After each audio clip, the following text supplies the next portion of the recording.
Hey folks, John Canode here from Ormond Beach, Florida. It's been kind of a lazy day, but it is beautiful out, and I've been thinking about this particular video, doing this particular video, because there is definitely a lot of people out there who have never driven and operated, is the correct term, operated one of these classic old trucks. This is a 63 Ford F250. It is 99% original. It's got the original motor in it.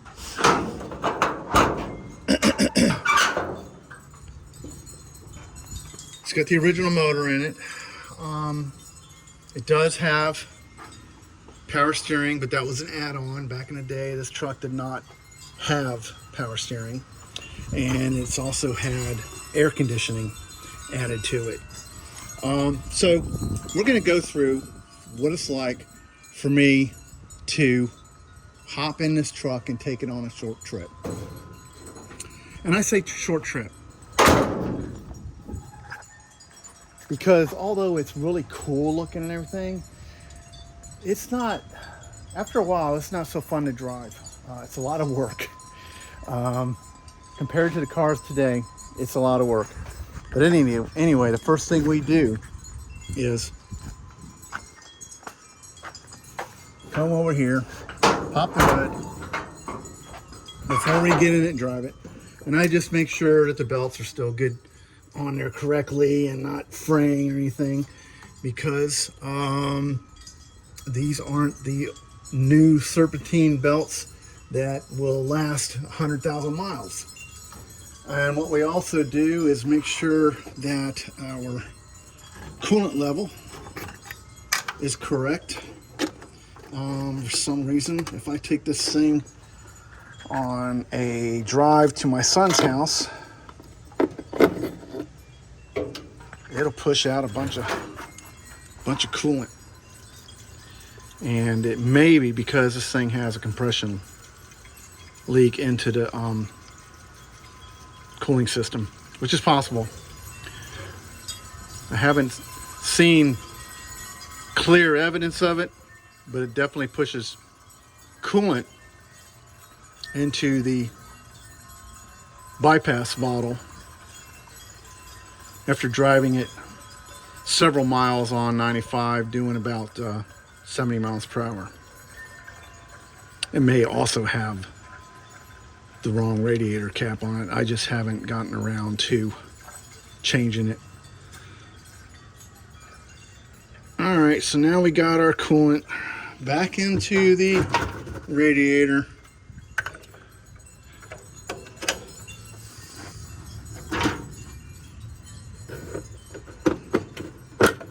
All right, so everything looks good. We also want to check the oil because she's got a little leak. She's about a half quart low, but that's all right. We can put some cool oil in it next trip or two. Alrighty, let's get in and start her up. So next, we go ahead and come on, Scouty. Come on, let's go. Oh, he don't like riding in a truck. Come on, let's go. Come on, let's go. Come on. Come on. See, even he don't like it. He'll get in my other truck with no problem at all, but not this one. All right, let's put him inside. Come on. Come on.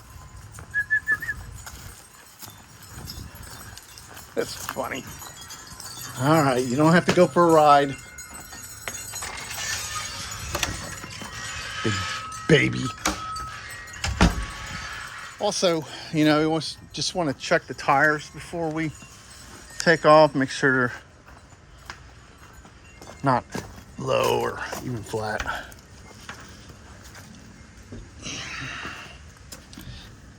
I used to work for UPS back in the day.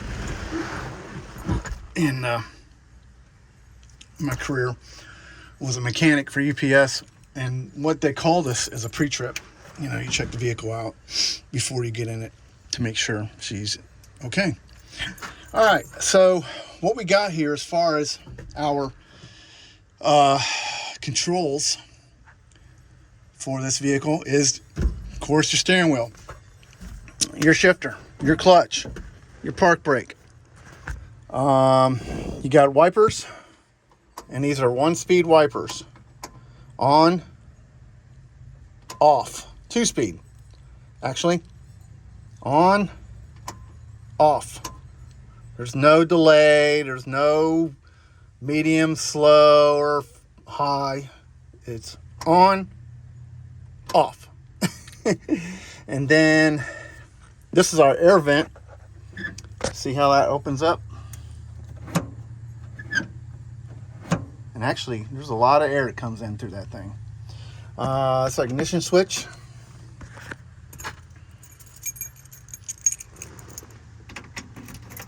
Okay. And over here to the right is our choke. Okay, pull that cable. What that does is close a valve in the top of the carburetor, and it allows the engine, when it's turning over, to pull in an excessive amount of fuel so that the engine will start better in a cold start, meaning it hasn't been started yet today. After you start the vehicle, pretty much all day long, if you're using the vehicle off and on, you don't have to choke it to start it. It's only the first start of the day that you have to choke this vehicle. This here is your flashers. Isn't that cool? Oil pressure gauge, amp gauge. Now this is not a volt gauge. This is an amp gauge. And what that measures is the amount of amps that is being used to supply the vehicle. This is the air conditioning system. This aftermarket air conditioning system. I think this came out of a Rolls-Royce, from what I understand. Came with the truck when I got it. And it's functional. It works great. Also over here we have another vent. See? And that vent is down here. What is interesting about this is that if you are in the winter months and you want to use the heat, which is, this is your heater box, you have to close this vent. Okay, open up your vent to the outside, just like the driver's side, and you have your heater and fan control. Now my knob, so you pull the lever to open the heater, heated water, and that brings the water into the heater core, and then to turn on your fan, which this knob is broke. You turn the fan on by twisting the knob. I've got to fix that yet. We do have an ashtray, old school type ashtray. It's got the little heater element for sparking up the cigarette. And in my glove box, I always carry a little bit of tools. I got my starter fluid in case something weird happens and she's not wanting to start. Occasionally that happens. And I got my hand cleaner in there in case I got to work on the engine or something, get some grease on me. Then I carry some tools, just basic stuff. You don't need much. Pliers, 1/2 inch to 7/16 to maybe 5/8 wrenches. I've even got a 10 millimeter in there, which there's only one 10 millimeter bolt in this whole thing, and that's on the carburetor, of course, because it's made in China. And then I have my towels. I have a couple of towels because I have not yet successfully sealed all of the leaks from rainwater that comes down into the cowl. I wish I would have did a better job when I had this thing all apart to seal all of that, but I still have to work on that. Let's just set the towels, soak up the water that leaks onto the floorboard. Because if you get a real heavy, strong torrential rain, it just pours water in here. I've got it pretty much sealed up, but I still have a couple of leaks. If you want to drive the vehicle without using the AC, I always open up the vents. And because the tensioner springs are broke on these wing windows, I have come up with this solution. It's a little bungee cord, and what I do is attach it to the window, like the little wing window, like so, and that blows in a ton of air, and it really does a really good job. As you can see, we do not have electric windows. These are crank windows. The only cars that had electric windows back then were probably Lincolns and Cadillacs, you know, the cruisers. Same thing over here. I'll go ahead and open up the wing window, put my little bungee cord on it.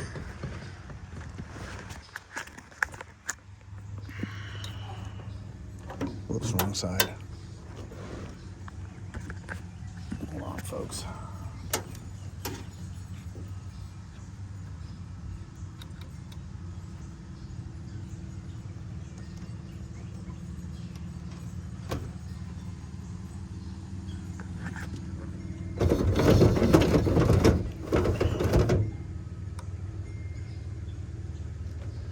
Alright, so we got our wing windows open and they're secured.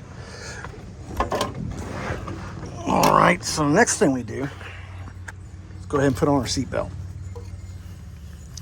This is a lap belt, what they call a lap belt. And let's see if I can position this camera to show how that goes on.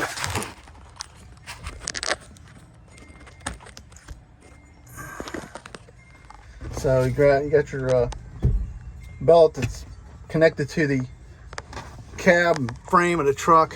You stretch it over your lap, and you got your pull, and you got your pull adjustment. Tighten it up.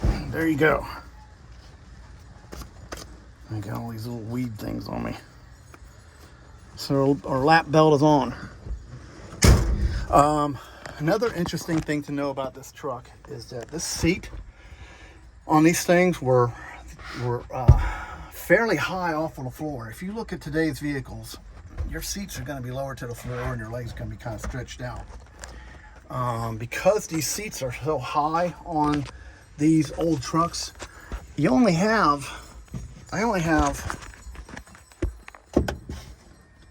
what, 2 inches of head clearance.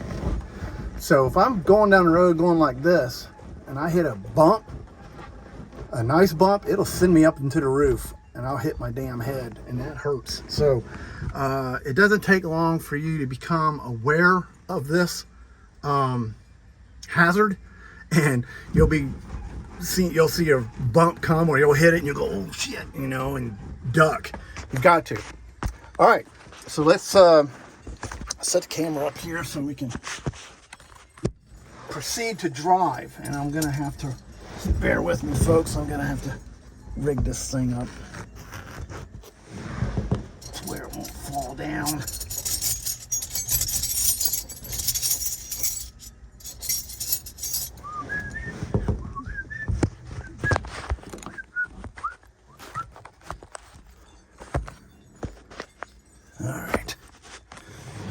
All right, so we make sure the vehicle's in neutral. I gotta take my flip-flops off to drive this thing because my flip-flops catch on the carpet when I'm pushing the clutch in and out. It's really annoying. So I push clutch in, I still got my park brake on, make sure the shifter's in neutral, pull the choke, press the gas one time, okay? I've got a carburetor. So the carburetor, you press the gas one time to squirt initial fuel down into the venturis of the engine. So you got your choke on to block off any air that's being sucked in through the air cleaner, and it'll pull that fuel deep into the engine, and it should start right up. Okay, now we put the choke off because we've gotten fuel down into the engine. It tried to start, so now we need to push the choke in to release the flap, the flap that blocks the air, and now the air can be sucked into the engine with the fuel that's deep into the engine. It should start right up. There we go, there we go. Another thing we have to do with these old vehicles is you have to let them warm up for a couple of minutes. Now it's Florida, it's pretty warm anyway, but still, you gotta let it warm up, because if you don't, you'll take off driving and she'll kick and buck and sputter because the engine is not burning the fuel efficiently, because the engine is not heated up. Once it heats up, the fuel becomes more vaporized, burns more efficiently, and she'll run fine. Today's vehicles, they have all these sensors that monitor the engine temperature and send signals to the computer, the onboard computer, and the computer manages how much fuel is being supplied to the engine, so that the engine will burn it efficiently, and it'll richen itself as it'll lean itself out as the engine warms up. You don't have this. You don't have that with these old vehicles. You have to let it warm up. So we can tell the way it's revving up that it's good to go. So our oil pressure is 80. I always check that right away. The reason you look at these gauges is because that's all you got. You don't have lights and digital readouts to tell you, oh, we got an engine light on and that means something's wrong with it, or a oil light, or a low tire light. You don't have that. You don't have none of that stuff. You've got a gauge, and you might have an oil light or a generator light, and most of the time they don't work, and they don't work in this truck. So we look at our amp gauge. It's working. We've got 80 pounds of oil pressure, which is probably wrong. Actually, probably got about 40 or 60. But we know we have oil pressure. Another thing I forgot to mention is these old vehicles did come with windshield washers, and this one's got a little button right here on the dash. This button right here on the dash, and that operates our window washing mechanism. And as you can see, it works really well. I'm proud of that. All right, let's get back to driving this beast. Having some fun. So we don't have power brakes, and the thing with manual brakes is that when you hit the brake pedal, it feels numb. It feels like, hey, this thing ain't gonna stop. So you've got to what my son uses the term ugga-dugga. You got to give this brake pedal some ugga-dugga. You got to push pretty hard. And what I do is, when you're driving,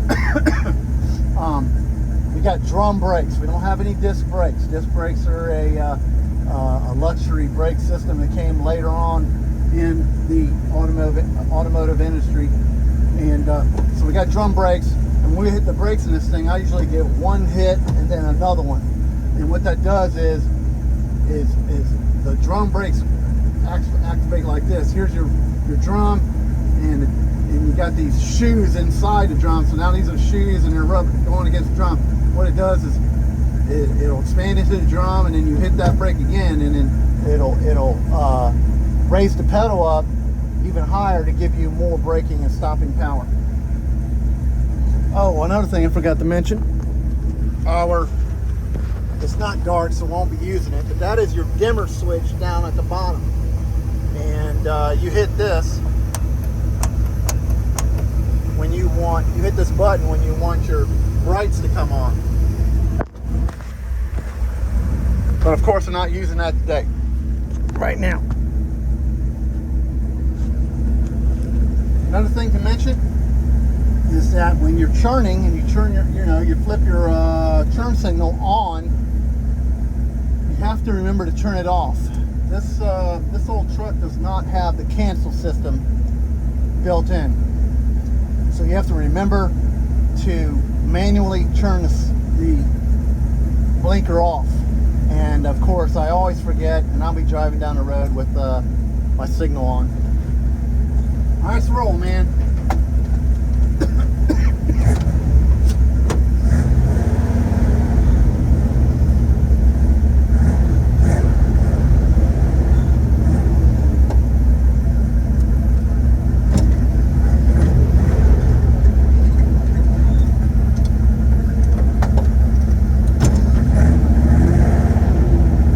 Here we go.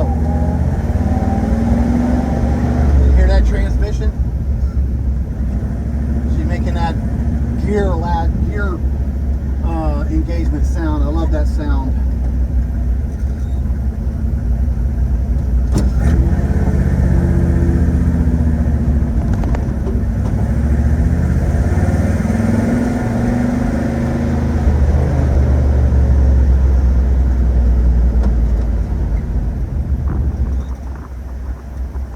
All right, which way do we want to go? Let's go to Daytona. What's fun about driving this truck is that it gets all kinds of attention from people. All kinds of people. Young ladies, old men, people who don't know nothing about vehicles. It don't matter. They'll wave at you, give you a long look, and give you a thumbs up. A lot of times they'll get a thumbs up, or they'll take a picture of it or a video, and that's always fun. You like that, you know, somebody's appreciating a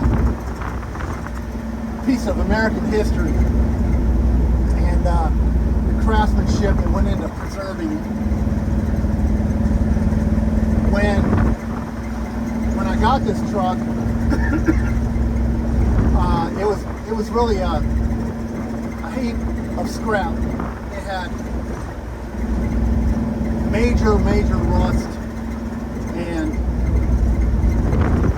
it was so bad that the rust had separated the roof from the cab, and it would blow up and catch air. So the floorboards are rotted out in it.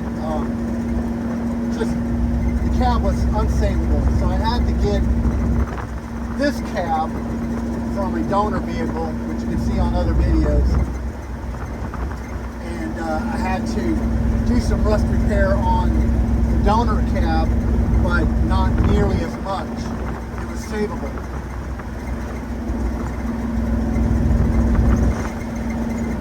So we used the cab, and the hood, and the doors from the donor truck because they were in better shape. Another thing about driving this old truck is that she makes all kinds of squeaky and knocking noises.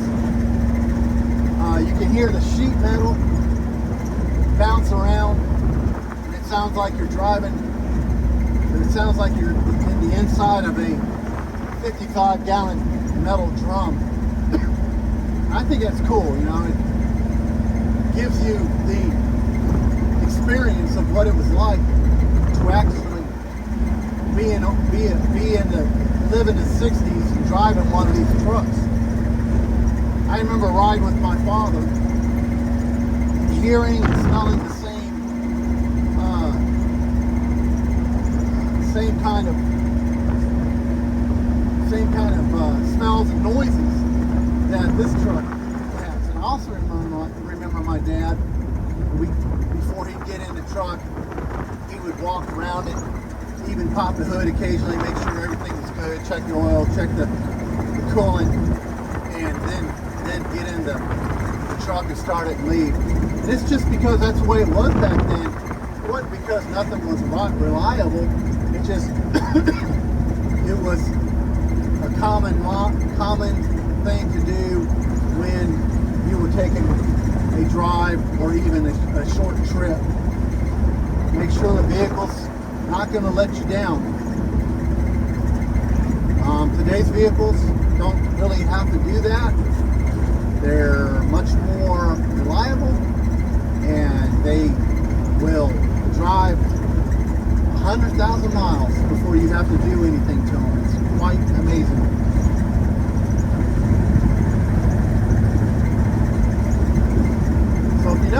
steering play on this truck is quite advanced. There's a lot of steering play on these vehicles. There's nothing wrong with it. It's just normal. It's the way they are. The old cars and the old trucks, they did not have sensitive steering like you have today. Where you can put your hand on the steering wheel and it basically doesn't move.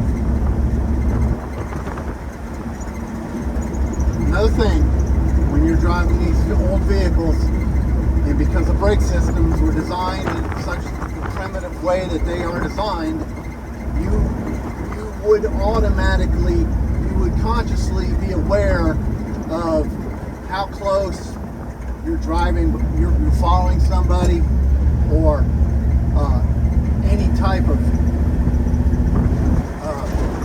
braking systems that may occur.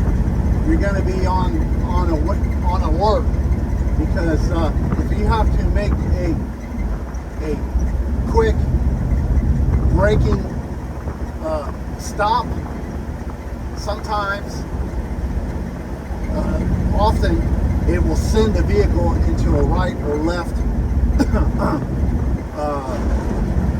surge, because one side of the brakes will catch before the other side. It's something that shouldn't happen, but does happen.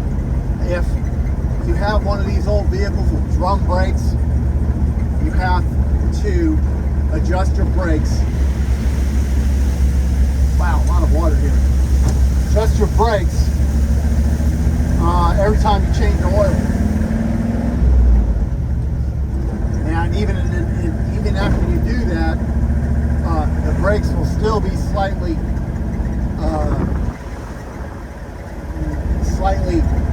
not adjusted exactly the same as the right and the left sides.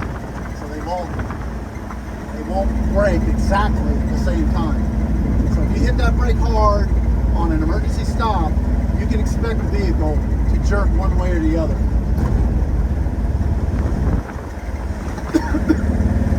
Another thing is, when you go through water like that, that water usually makes its way up into the brake drums, and you have to be aware, okay, I've got wet brakes, so I need to dry them. And you'll apply the brakes just to dry them off and make sure that you don't lose any braking.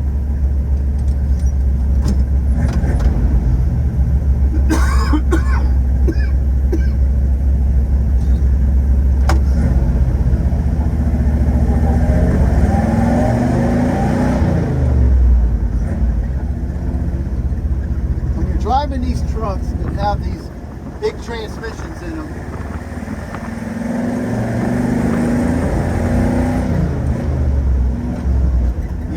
you have to rev them up in between shifts so that you align the gears in the big transmission so that it shifts smoothly.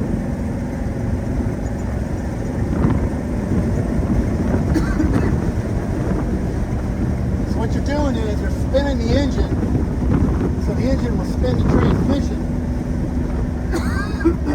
and get those gears closer, turning the same speed, so you can force the gear shifter into the next gear.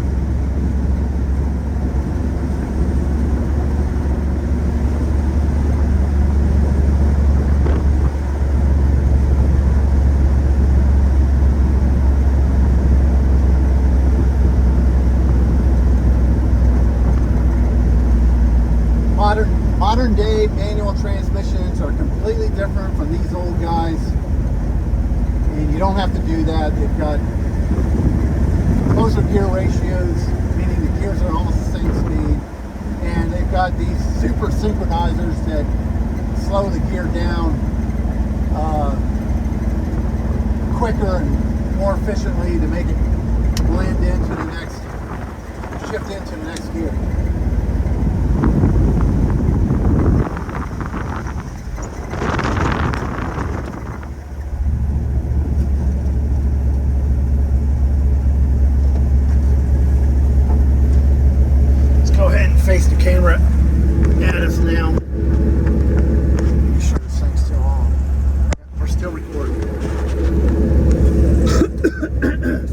running good today. Put a lot of work in this thing. After I got it finished in the shop, I drove it every day for a while to work out minor problems that it had. I was having problems with the belts falling apart, coming apart, falling off the pulleys, and it's because I have alignment problems. So I had to do some shimming and bending. I call it shimming and bending to get these pulleys to line up to where the belt won't prematurely wear and fall off. Belts don't like to be put on crooked. Another problem I was having was carburetor issues. I could not get the right air fuel mixture for the engine, and she would run horrible. So after screwing with the carburetor for too long, I went ahead and bought a new carburetor, and with some minor adjustment, finally got it to run really well. Another issue that I had, let's see here.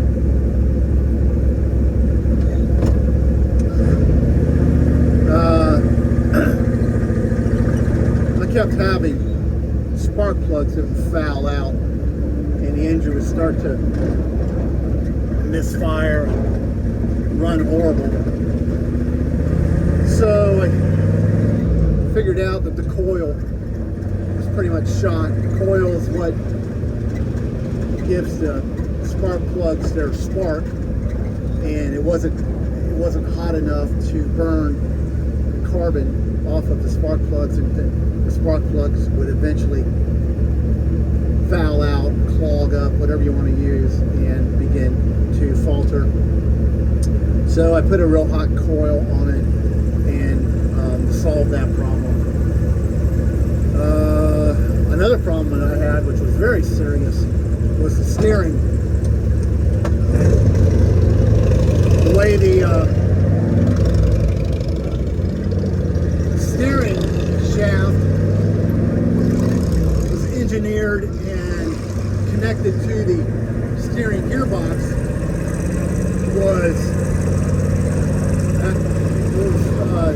not a solid, rigid connection. It had a clamp type system on it with a collar, and it came off while I was driving the truck, and I lost 100% of the steering just after leaving a fuel station, gassing it up. If that would have happened when I was doing cruising speed or on a highway, I just shudder when I think about what could have happened. Absolutely no steering, and which means that if I would have hit the brakes, I would have had to fear the vehicle jerking one way or the other and not having the ability to hold it straight. So I had to fix that, and I made some modifications to it where it's a rigid connection, and the steering will never do that again.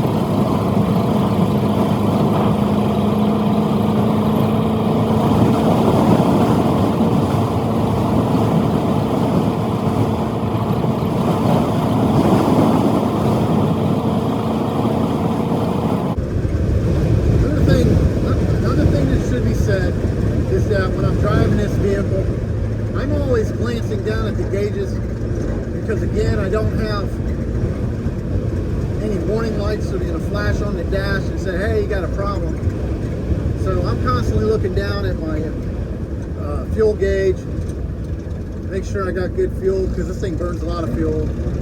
I've looked at my temperature gauge. Make sure she's running cool. And of course, looking at my oil gauge. Every once in a while I take a look at my turn signals, make sure they're not in the on position because I forgot to turn them off when I was making a turn. So yeah, I'm always looking at the operation of the vehicle, the truck, make sure everything's good.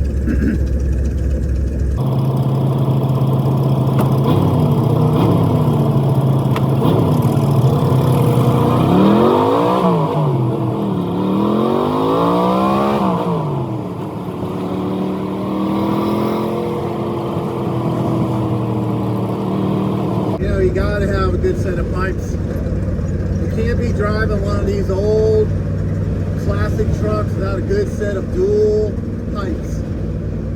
And I really like the way the pipes, the exhaust system sounds on this old truck. Because when I go down the road, people hear it coming and they always turn their heads and say, what's that? Because it don't sound nothing like these new cars.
Look for home.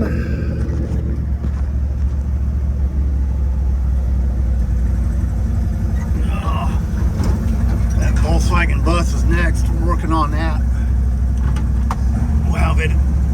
We'll have it done in a month or two.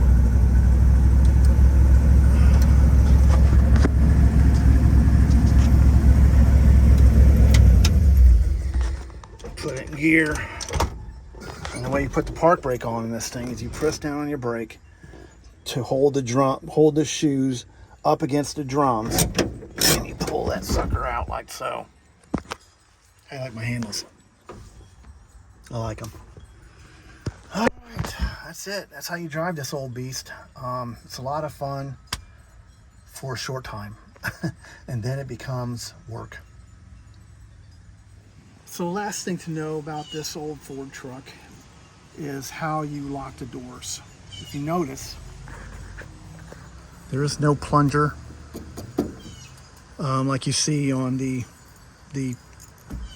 older vehicles, and it's hard to determine how do you lock this door from the inside. Well, on these Fords, and I think Ford is exclusive with this, is you pull that lever like that, and the door is locked. Nobody can open the door from the outside. To open it, you press down, and that opens the door. Locked, open. Then when you're exiting your vehicle and you want to lock it, because if you close the door, it'll unlock itself. So you have to use your key to lock the door. So it's impossible to lock your keys in the truck. All right, that's it. I hope you liked the video.